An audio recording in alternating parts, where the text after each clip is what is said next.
Uvudabult, a system in the Cusitan sector that houses the ringed planet Mycotoxia. Poisonous storms plague the planet's surface after many hundreds of years of changing climate. The atmosphere used to be dehydrated in oxygen, but the planet has since been filled with chlorine and other trace elements. This dramatic change wasn't random, and was spurred on by many sources.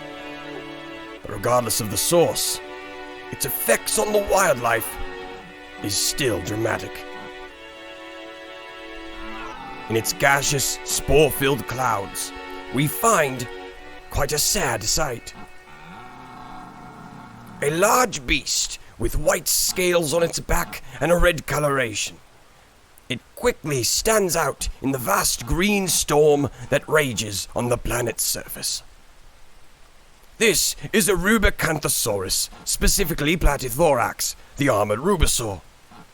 Rubisaurs used to be a wide and vast ecological group, filling the niche of large herbivorous megafauna. However, this is one of the last of its kind.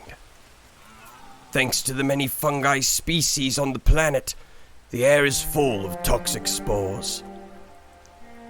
Changes in the soil made much of this planet not well suited for the group, even if the visage of the poisonous storms is a beautiful green haze.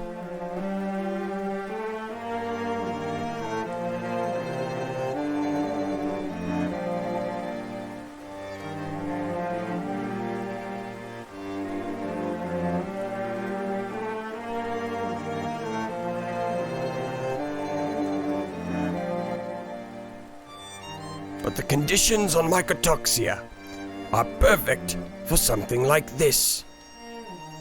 A Bovosaurus capitascutum, another armored beast who sports some unique survival tactics. Along with their very obvious shell-like structure, they have a fascinating use for the armor around their head. The interior of their armored head has air cavities with many twists and turns, and small hairs. All of these act as a sort of natural filter to the spores in the air.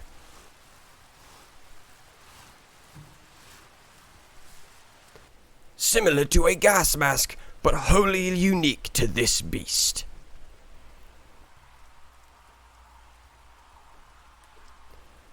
They move solitarily, only meeting others of their kind when it's time to mate. They have built up such a tolerance to the fungi on the surface, and they spend their days finding smaller fungi to eat.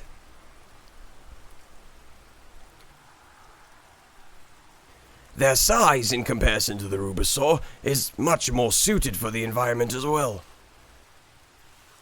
They are a very silent creature, making very little noise across this landscape.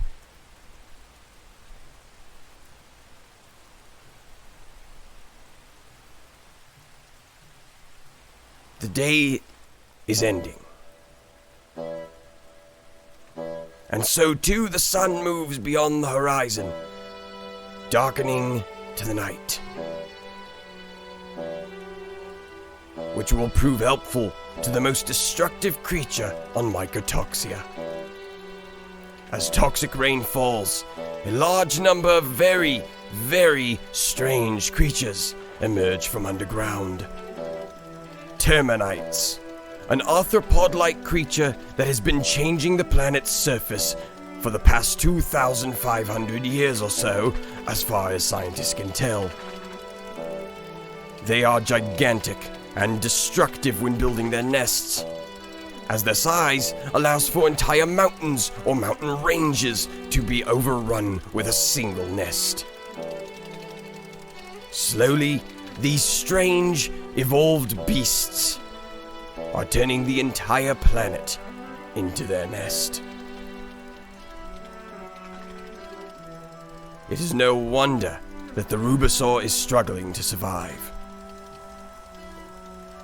Herbivorous aliens, sometimes in the hundreds, feeding on fungi across the globe, which they use for bioluminescence.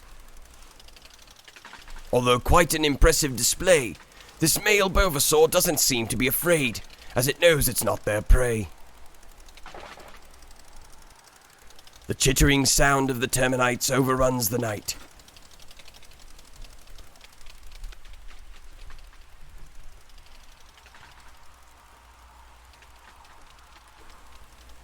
The Rubisaur is still moving, trying desperately to find others of its kind. It calls over the years, are answered less and less by a mate. And as the sun begins to creep over the horizon, another well-adapted beast wanders. A smaller, furry creature sniffs around for smaller arthropod-like creatures to eat. The dull-faced Toxilion, named for its peculiar-looking face. Scientists named it for its strange eyes, but recent studies have shown those eyes to be quite poor, almost walking directly into the path of the Rubisaur. How embarrassing. The Rubisaur wants nothing to do with this beast, and the Toxilion agrees, using its keen sense of vibration to know the size of the Rubisaur isn't something that it wants to be near. The Rubisaur watches on while the Toxilion forages for fungi in the brush. The Toxilion is extremely well built for this environment. Spore-filled air, moist rain allows for fungi growth on its fur. This changes the top half of its fur to color match the rest of the ground and plants around it. Camouflage for this poisonous world.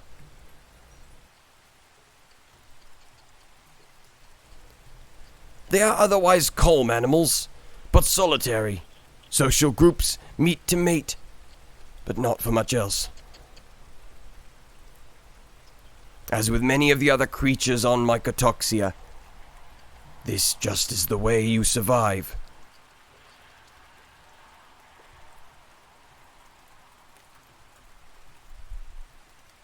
The storms have returned, and our Rubisaur friend is tiring. Are there others out there in the fog? In the mist? In the wind?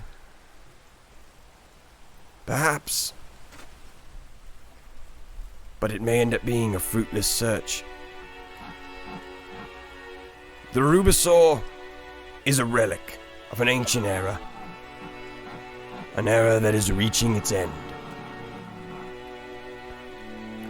Though instinct will continue to push them, the odds of Rubisaurs surviving this changing planet are slim. This creature will disappear into history, into myth and into legend, unless we, the caring few, document their wonder and their lives. That is why it is crucial for all biologists to document the life in Euclid.